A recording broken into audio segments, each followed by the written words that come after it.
अशोक से जुड़े स्तंभ का निर्माण या सम्राट अशोक की मृदत आदमकद प्रतिमा का भी निर्माण होना चाहिए। लेकिन उनका वो शासन यात्रा से निकाल रथ यात्रा कहाँ से कहाँ तक जाएगी। ये रथ यात्रा का जो आयोजन किया गया है कुम्हरार पार्क आप लोग देख रहे हैं। कुम्हरार पार्क से ये रथ यात्रा 10 बजे सुबह को वहाँ से शुरू होगा। डाक बंगला चौराहा, उसके बाद इनकम टैक्स गोलंबर, उसके बाद हम लोग आरबोर गोलंबर, उसके बाद सतपुरती और उसके बाद वहाँ से हम लोग पहुँचेंगे जगजीवन राम स्टेडियम, जहाँ की सभा में वो तब्दील हो जाएगा। और सम्राट अशोक के विचारों को हम सभी आए हुए जो अतिथि होंगे वो बताने का काम करेंगे कि सम्राट अशोक कौन थे, उन्होंने देश के लिए क्या किया। ये हमारा रूट चार्ट है जो पैदल का यात्रा है। यानी कुम्हरार से चिड़ियाघर पुल से एग्जीबिशन और गोलंबर पहुँचेंगे, डाक बंगला आएंगे, उसका इनकम टैक्स गोलंबर आएंगे, 8 ब्लॉक गोलंबर आएंगे, सतपुरती आएंगे, उसके बगल में 10 नंबर जगजीवन राम शोध संस्थान में हम लोग पहुँचेंगे और वह सभा में तब्दील हो जाएगा। ये देखिए 29 मार्च को इसका आयोजन किया गया, दिन बुधवार है और समय 10 बजे से पद यात्रा शुरू होगा कुम्हरार पार्क से और जो सभा में तब्दील होगा उसका समय 1 बजे दिन है, जहां पर 100 लोग हम लोग प्रशस्ति पत्र दे रहे हैं जो अलग अलग क्षेत्रों में समाज का नाम, इस बिहार का नाम, इस देश का नाम उन्होंने ऊंचा करने का काम किया गया है। वैसे शासक को सम्राट अशोक रत्न अवार्ड देने का काम भी अखिल भारतीय युवा कुशवाहा समाज भारत उस दिन करेंगे और चाहेंगे। बिहार सरकार ने लोकल मंत्री को शामिल देखिए पार्टिकुलर सभी लोगों को हम लोगों ने आमंत्रित किया है। सभी अतिथि कार्यक्रम में आए हैं। विगत वर्षों में भी सभी अतिथियों को मैंने आमंत्रित किया था और इस बार भी आमंत्रित किए हैं। कल आप आएंगे तो मुलाकात होगी। रथ यात्रा में कितने लोग शामिल होने का अनुमान लगा है? रथ यात्रा में हम लोगों ने अनुमान किया है कि इस देश में 2000 से 3000 के लोग में रथ यात्रा में शामिल हैं। जो बिहार ही नहीं, बिहार के अलग भारत देश के अलग अलग राज्यों के लोग भी इस रथ यात्रा में शामिल होने के लिए शाम तक यहाँ पहुँचे। उनको रहने की व्यवस्था भी संगठन अखिल भारतीय युवा कुशवाहा समाज भारत के द्वारा किया गया है। रहने भोजन की सारी व्यवस्था अखिल भारतीय युवा कुशवाहा समाज भारत अखिल भारतीय युवा कुशवाहा समाज भारत के प्रेस संवाद में आप सभी मीडिया के साथी आए हैं। पहले मैं उनका हार्दिक स्वागत करता हूँ कि आप इस कार्यक्रम में आज उपस्थित हुए हैं। देखिए पटना जो पहले पाटलिपुत्र के नाम से जाना जाता था पर इसके जो अखंड भारत में जिन्होंने शासन और सत्ता को स्थापित किया उसको हम लोग महान सम्राट अशोक के नाम से जानते हैं। और हम लोगों ने बिहार की पावन धरती पे महान सम्राट अशोक की भव्य रथ यात्रा की शुरुआत पहली बार हम लोगों ने किया था। अखिल भारतीय युवा कुशवाहा समाज भारत की मेहनत करे जिन्होंने अखंड भारत में अपने शासन को स्थापित किया। काबुल, कंधार, अफगानिस्तान, पाकिस्तान तक ले उन्होंने अपने साम्राज्य को स्थापित किया। ऐसे शासक की जयंती इस बिहार की पावन धरती पे हम लोगों ने ही शुरुआत किया था। और एक कुम्हरार आप लोग किला देखे होंगे जो आज वर्तमान में अशोक किला के नाम से हम सभी साथी उसको जानते हैं।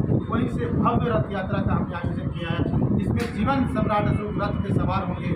आगे पूरे बैंड पाइपर बैंड होगा, उसके पीछे में सम्राट अशोक से जुड़े हुए उनकी जो अनुयायी इस देश में जो निवास करते हैं वो पटना की पावन धरती पाटलिपुत्र और कुम्हरार कुछ दिन आएंगे। बिहार सरकार के कई गणमान्य मंत्री, विधायक भी उसमें कार्यक्रम में शामिल हो रहे हैं। इसका उद्देश्य सिर्फ इतना ही है कि जिन्होंने इस अखंड भारत पे अपने शासन को स्थापित किया, अगर सम्राट अशोक नहीं होते ये भारत कैसा होता इसकी हम लोग कल्पना नहीं कर सकते। ऐसे शासक की जयंती पे आपने देखा होगा बिहार सरकार ने छुट्टी की घोषणा की और बिहार की डायरी में सम्राट अशोक अष्टमी की छुट्टी की घोषणा की। ये काफ़ी तारीफ है। लेकिन देश स्तर पे सम्राट अशोक की जयंती के दिन में हम आज आप लोगों के बीच कहना चाहते हैं कि भारत सरकार भी इस सम्राट अशोक अष्टमी के दिन छुट्टी की घोषणा करे तो काफ़ी सराहनीय होगा।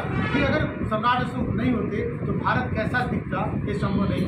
ऐसे महापुरुष की या महाशासक की जयंती हम सबों को मिलकर मनाने की जरूरत है। और हम तमाम जो बिहार और देश में जो आदि निवास करते हैं आम नागरिक उनसे मैं आग्रह करूँगा कि इस महान शासक की जयंती आप अपने घरों में या रथ यात्रा में अधिक से अधिक संख्या में आकर इस महान शासक की जयंती को मनाकर पुनः फिर इस भारत को, इस बिहार को सोने की चिड़िया बनाने में आप सभी कतारबद्ध तरीके से प्रतिबद्ध हो।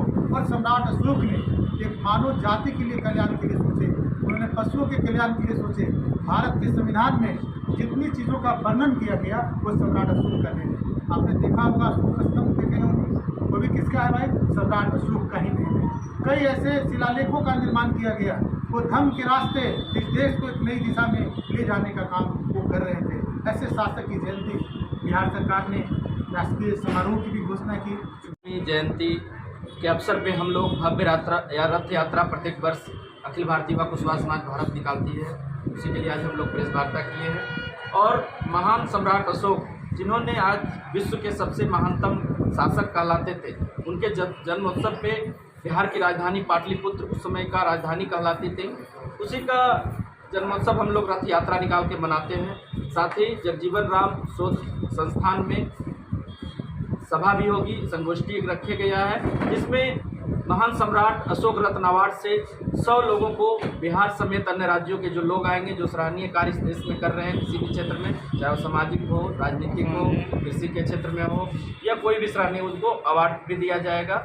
और इस कार्यक्रम में कई गण्यमान्य लोग, जैसा कि राष्ट्रीय अध्यक्ष महोदय ने बताया, पूरे देश से लोग आ रहे हैं। और आप सभी मीडिया साथियों के माध्यम से भी जो लाइव देख रहे हैं चैनल, उनको सिर्फ माध्यम से भी मैं सभी को आमंत्रित करना चाहता हूं कि आप सभी आमंत्रित हैं, जो भी चैनल को फॉलो करें और देखें और आए और इस संदेश महान सम्राट अशोक की लोगों के बीच पहुंचे, जिन्होंने बिहार में और देश के लिए बहुत ही कुछ किया है, जिसका भारत सरकार भी आज मौर्य स्तंभ यूज करती है।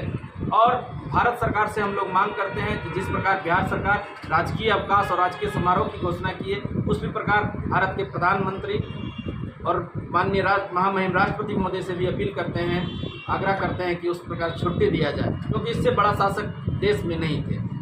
धन्यवाद। मैं हरिओम कुशवाहा, प्रदेश अध्यक्ष बिहार, अखिल भारतीय युवा कुशवाहा समाज भारत।